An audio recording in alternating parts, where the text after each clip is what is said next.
you could be orderly, please? Yes, ma'am. Senator, did you see the Vice President? Hey guys, how are you?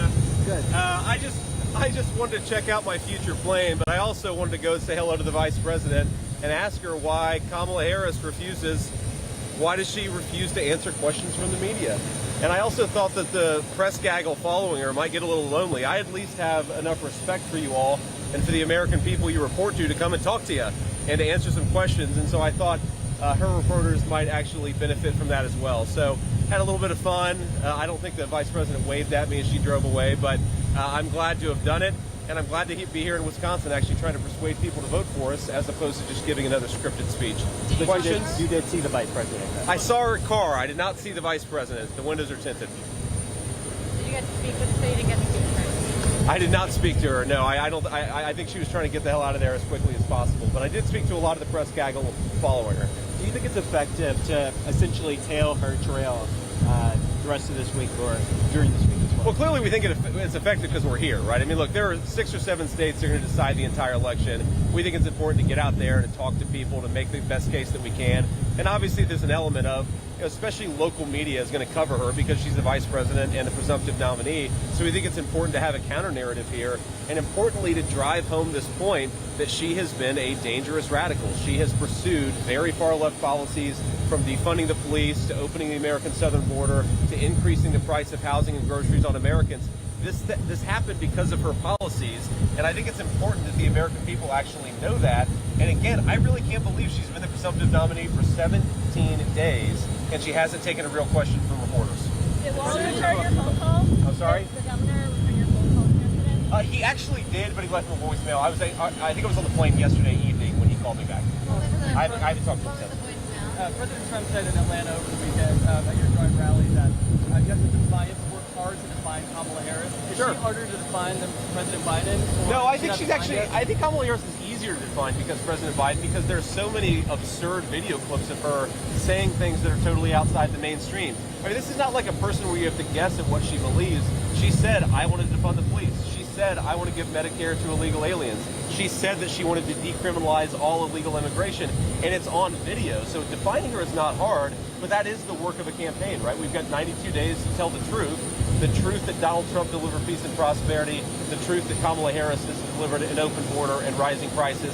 It's not a hard case to make, but it's why we do what we do. There's been some concern that some of the attacks from Donald Trump on Harris have been distracting, and there's been comments made that Republicans should focus on things like immigration and crime and the border. I'm curious what you say to critics who are worried that Trump is sort of getting out there. Yeah, I mean, I don't know anybody who could listen to President Trump over the last couple of weeks and say that he's not talking about immigration or crime or the fact that Kamala Harris's policies led to rising inflation.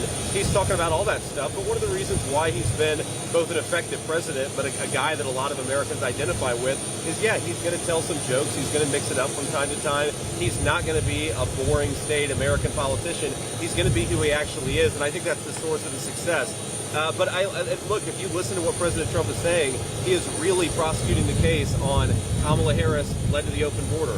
Kamala Harris cast the tie-breaking vote that led to skyrocketing inflation. Kamala Harris cast the tie-breaking vote that led to higher interest rates. She's done all of these things, and I think President Trump's been very on message, not just the past couple of weeks, the past couple of years. I want to ask you about your law and order message this morning, but just to follow up, what was the message from Walmart voicemail? What was the message from Governor Walker? Oh, I see. Well, no, I called him to congratulate him either yesterday or the day before. Sorry, time's moving. Yeah. But he called you yesterday, and then he just called me back. Yeah. Did he leave a message? Yeah, it was just, hey, thanks for calling. Appreciate it. Look forward to the debate, etc. This morning you were talking about law and order, the policy decisions. I wanted to ask you about some comments you made a couple of years ago about when Trump wins, that he should get rid of all of the staff in Washington, replace him with all of our own guys, right? Yeah. The Andrew Jackson stuff, and then the judges ruled, let them enforce it. Can you elaborate on that? And were you really talking about blatantly defying a court ruling? I think it's about democratic accountability. I mean, look, the Article 2 of the U.S. Constitution says the president is the commander-in-chief. If, say, for example, a military general doesn't listen to the President of the United States, the President has to be able to fire that person. And that is core to what the President is able to do, and that's core to our entire constitutional system. What I said then, and I would say now, is one of the problems with the first Trump administration is you did have bureaucrats who didn't listen to the people's elected president. That has to change in a second Trump administration. And look, I think you have to be willing to fire people who disobey the President of the United States. If you can't, the president isn't in charge of the government, the people aren't in charge of the government, then the bureaucrats are, and that's something I want to Well, the get rid question of. is not really about whether to fire people. The question is about whether, if that was blocked by the courts, if one of those moves was blocked by the courts, do you think that No, what I said is in the hypothetical where you Yeah. have something core to the president's Article 2 functions, where he is trying to fire a person in his own government, he has to be able to do that. And if the courts tried to stop him, that would actually be a constitutional crisis instigated by the courts. I don't think they would do that, though. I think most justices, most judges, even those on the left recognize the president has to be able to control who works for him in government. Sir, Yeah. Trump has posted several times calling Kamala Harris Kamala. Yeah, I saw that. Do you know what that's about, and are you going to start calling her that too? I haven't talked to him about it. I'm not planning on calling her Kama Blah. I actually talked to the president yesterday, but we didn't talk about that. Look, I think the president, obviously, he loves to give people nicknames, and I think that he's going to keep on doing that. I would be shocked if it's the last nickname he gives her before the end of the election. Senator, $36 million raised in 24 hours for the Harris campaign staying since Walz has announced. Yeah. Your thoughts on that? Look, I mean, obviously, Democrats are going to raise a lot of money because they stand up for Wall Street, they stand up for the big banks, and I'm not shocked that you're going to have a lot of big money donors coming in for the Kamala Harris campaign. She was their preferred candidate. Remember, she was the candidate who encouraged and supported NAFTA. She wasn't in there when it was initially enacted, but she continued to reauthorize it and support it. That led to the decimation of a lot of manufacturing jobs, but it also made a lot of people in this country rich. So I'm not surprised that those people who have benefited from her policies are giving her money. I think the question is, most Americans have not benefited from her policies. They're not going to give her vote. I just want to ask about your accusations this morning we'll about stop here, Walz, yeah. about the abandoning his fellow soldiers. Yeah. Are you basing that on anything more than a Facebook post? And how do you feel about? I mean, these are, as you know, Oh, yeah, no, serious yeah, accusations. As well, like I mean, your running mate has faced similar accusations about avoiding service because of bone spurs.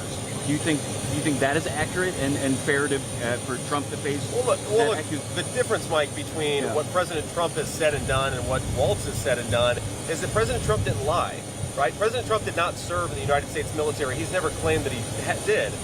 Walz did say on camera that I carried a gun in a war. Well, which war did you carry a gun in? Because you apparently never went to a war zone. That is a totally reasonable question to ask, and I think the evidence at this point is overwhelming that he lied about serving in a combat zone. By the way, I served in a combat zone. I answered the call. I've never lied about my military service. He clearly has. There was another quote I actually just saw a couple of hours ago where he apparently said that he fought in Iraq, or at least a journalist reported that he said he fought in Iraq. Well, if he said that, that is a lie, and we have to be willing to call people out. Lying about your military service in order to procure political points, that's really disgraceful conduct. It's a slap in the face to millions of American veterans, and I think it's totally reasonable to call them out on it. in Iraq? I served in a combat zone. I never said that I saw a firefight myself, but I've always told the truth about my Marine Corps service. That's the difference I between just me want to and make Tim sure Walz. that you have not seen a Thanks, Mike. firefight. Thank you guys.